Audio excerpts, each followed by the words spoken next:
Hey everybody, welcome back to another edition of the Security Repo Podcast. Great to have you with us where we explore the entire wide world of security and what that means to all our guests and how you can improve your security game out there.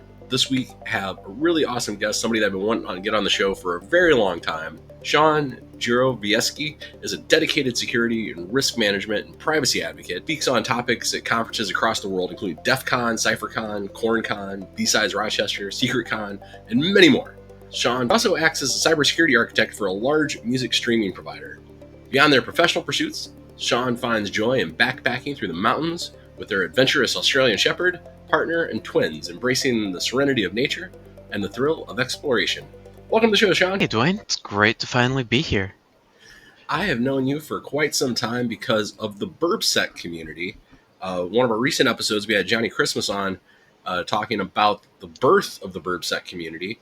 But just curious, how did you get involved? Like, how did you find out about BurbSec?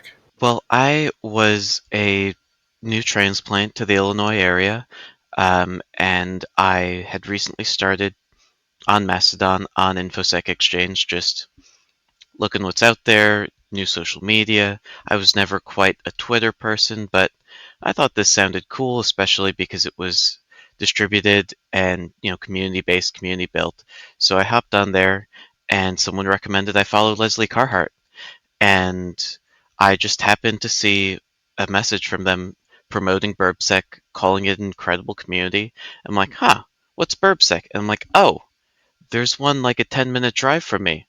I should go check this out.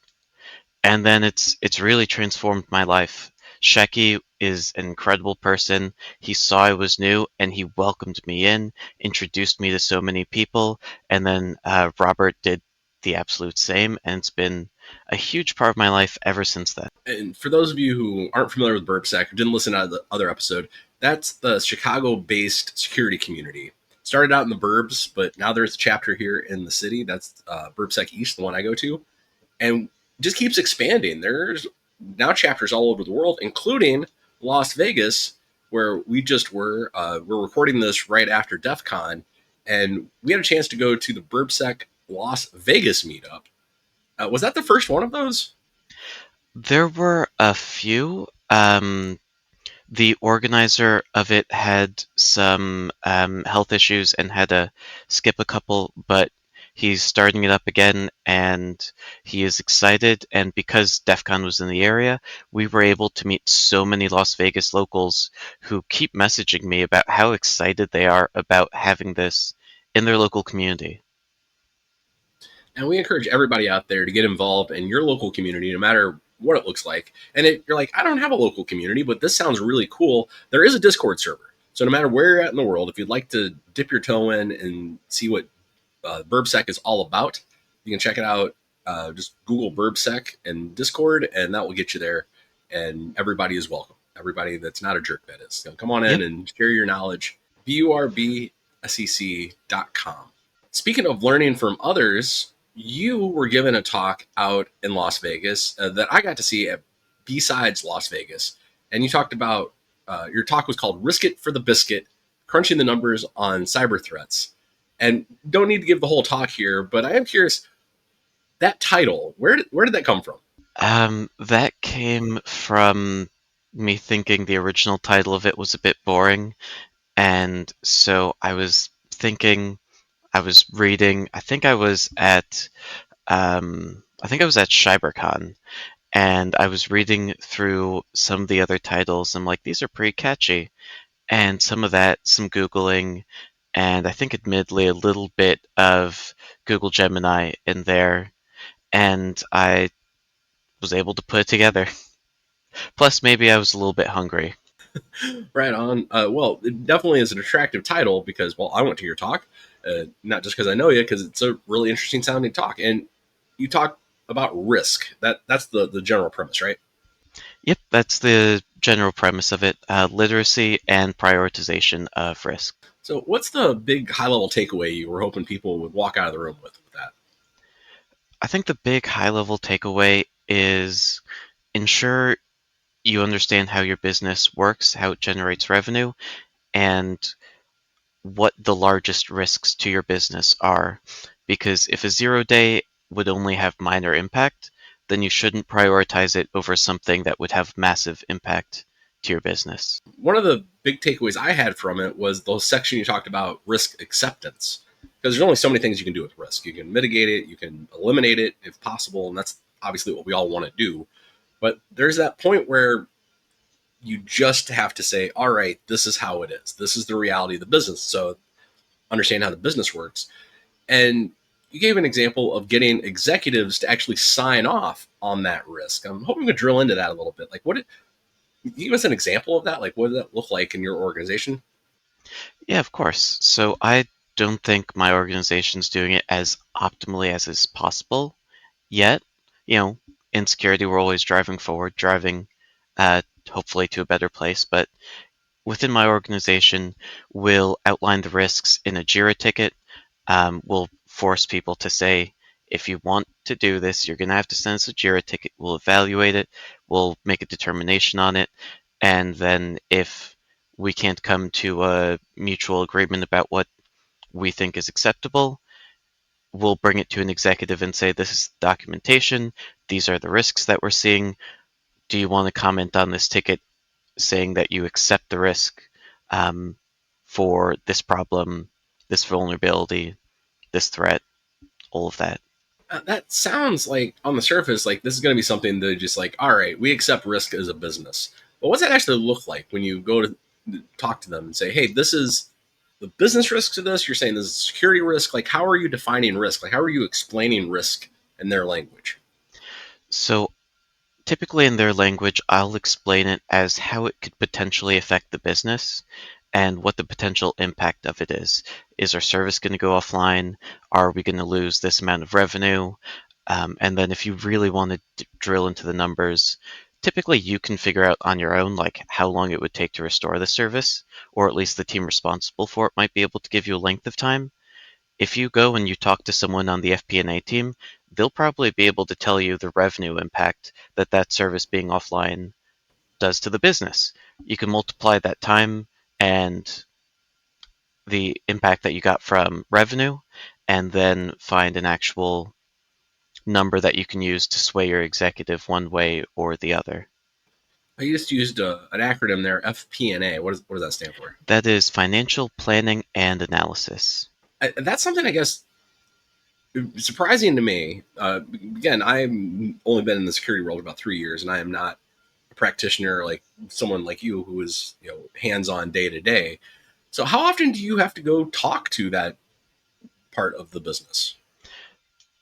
It's not all that common. Typically, it'll be a lower level risk that we're getting acceptance for, something that my team's not comfortable with, but we don't think would have a massive impact on the business that we really want to convince them. So we'll just bring it to them and say this is the potential impact, and then the executive will probably just sign off on it. But if it's a larger risk, we go through that process. So we don't usually contact them all that often. But I do like to security teams should really build relationships across the business, building relationships with FP&A, with legal, with privacy, and with your infrastructure teams and everyone else, because if people are aware of you, they know who to direct their questions to, that makes things happen a lot more smoothly in my experience. And then also it means that you don't have to go and do the risk impact and all of those scoring if another department already did that. If someone else's job is to figure out what the potential financial impact of something is, then of course I'm going to coordinate with them because that just makes it my life a whole lot easier. I'm curious, what kind of pushback do you get? Like, you go to an executive and say, "Hey, I need you to sign off on this risk." Like, what's a common, I guess, objection would be the word. But like, what's the pushback here? Typically, in my experience, the pushback is from them not wanting to accept it, but someone else insisting that we have to, or something like that. So I'll say, hey, let's bring it together. I agree with you, executive. I don't want to accept this risk. You don't want to accept this risk. But this person's saying it's absolutely necessary for the business to accept it. And in my point of view, only executives can accept risk because they're the only people that can actually take on that potential legal jeopardy or financial jeopardy on behalf of the business. So I'll get them together, or I'll ask them to have a more verbose explanation of the context around why they want to do this risky thing, and then we'll go from there. And either the executive will say that makes sense, or if the person still insists that it's needed, then I leave in the executive's hands, because then it becomes a people matter rather than a business matter. So I can imagine this goes another way as well. It's not just, hey, we're going to sign off on all this risk and carry all this risk as a business, but there's also got to be times where the executives look at it and say, okay, we're going to override this other person and say, this needs to change. This has to be done because we're not willing to accept that risk.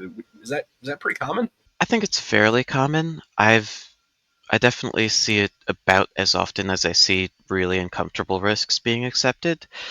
I think a lot of staff members can be forceful or ideal about how they want to go about doing things, but I think it's really important to come and talk to those people from a human point of view, just discuss what you feel is the potential impact to them, to their role, to their department, to the services that they're running, and try and help them see the amount of value that eliminating this risk carries. So this all ties in together with another part of your talk that one of the things I underlined in my notes uh, was you said you need to write everything down. You need to go and have these conversations with everyone on the team. Go and actually talk to people developing. Go talk to people that are deploying, and write things down. Can you dig into that a little bit? Like, where has that worked for you? Like, what does that look like? What kind of pushback are you getting when you go sit down with someone? Like, I would love to hear more about that experience. I think the largest amount of pushback is people saying they don't have time, or different things like that, delaying it and delaying it. But I think it is really, really important, because if you're trying to threat model something and you feel like your data flow diagram is not complete, that there are pieces missing, that there's context missing, that there's reasoning missing for why it does something the way it does, it's really important to go talk to the person that owns that service that you're trying to risk model, because they know it way better than you do. So, of course, they're going to have answers to all of your questions. Plus, while you're talking to them, you should really write everything down. I can't tell you the amount of times that I've asked someone a question because something sounded weird, and then they had a great explanation of it, and then we just had a normal human conversation, and I didn't write anything down, and now I completely forgot what they responded. And so if it's 6 months later, I'm trying to remember what he told me again, I have to go have that conversation with him again instead of just referring to my notes. And that speaks to the power of paper notes or just typed out notes, because you're not recording them. There's no fear of, hey, you're going to use my words against me. It's just like, I'm trying to understand what you're doing here. Mhm. How much does that overlap with the getting executive sign off on stuff? I think that it is really important when you get an executive to sign off on something that you're able to provide all of the context, and reasonings for where the decision has gone to where it is. So in that way, it is really, really important to have everything neatly documented, because otherwise you need to ensure that you're fully covered for CYA, in case something goes wrong. So you need to ensure that your case, that your argument is as airtight as possible. But it's also just important generally, because it'll help you prepare that document that you're writing up for your executive to accept, because they might come back with questions. So it's really important that you're able to answer all the questions that they have, that you're able to iterate and strengthen the document if you're working with the executive on the acceptance rather than them just signing it off directly. And there's an underlying theme here throughout where pretty much every talk I've ever seen you give, of building those relationships, building those human relationships. That it's not just, hey, here's the documentation, reading off the list, and this is risky. It is, well, here's the reality on the ground. Here's what people are actually up against, and building that case. Absolutely. If security is just a stalwart wall of no, then we're going to make no friends and people are going to do things behind our backs. But if we're the friendly, oh yeah, that's such a good idea, but unfortunately I see this thing or that thing's actually illegal, and if we're just really friendly about it and we try to work towards a solution with them, then they're a lot less likely to just completely circumnavigate us and use a company card to go purchase DeepSeek or something like that. Oh, shadow IT. Let's not go down that rabbit hole today, because well, we don't really have time. We're getting toward the end of the show here, and we haven't even asked the four big questions we ask all of our guests. So let's jump into those. So the first question we ask everybody that's on the show, thanks for being here again, is what is your favorite security command line tool? It would probably be Netcat, just because the amount of time that I try and figure out why something isn't talking to something that should be talking to. Um, yeah, I'd probably have to go with Netcat. That is a classic answer, and I don't think anybody can go wrong with Netcat. Um, all right, you have had multiple jobs in your life. Is there a favorite interview question that you've been asked? One of my favorites is what is the purpose of security? And I think a lot of people see it from a different perspective that I do. Maybe I just see it as a perspective of trying to keep my job, but I always think that it's reducing risk for the business to whatever level they wish to accept. Because at the end of the day, that's all we can do.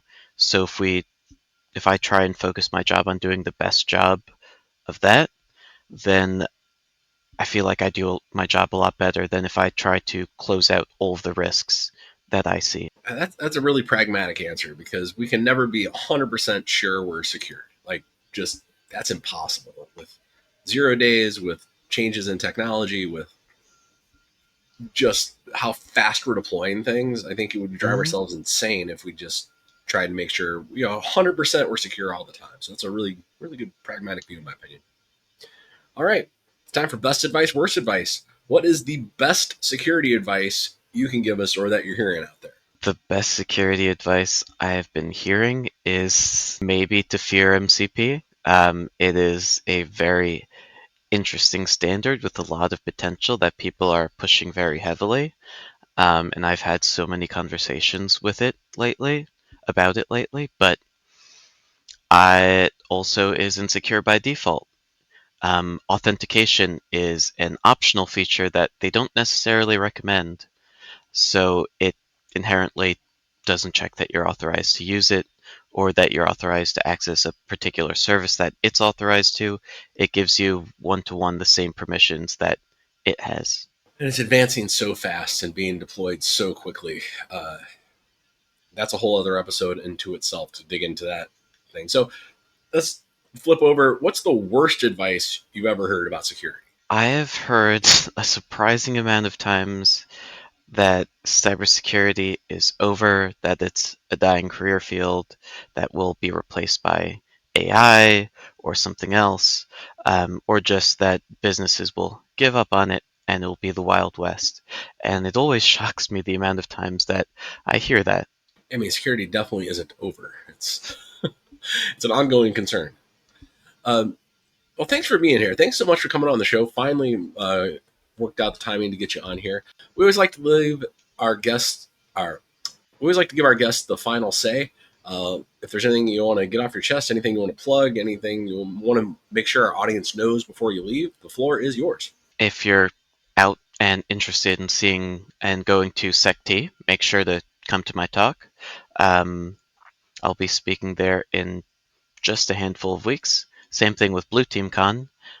Be sure to check that out. But I think the biggest thing I have to say is get involved with your local community, and if you can't find one, build one. That is excellent advice. And if you're somewhere where you don't have a security community at all and you are looking to build one, BurbSec's always looking to expand. So again, jump in that Discord and start talking, and we're happy to work with you. So thanks again for being here, Sean. It's been really good to see you. And remember, everybody out there, like and subscribe. It does help the channel quite a bit. And thanks again. Bye bye. Of course. Thanks so much for having me.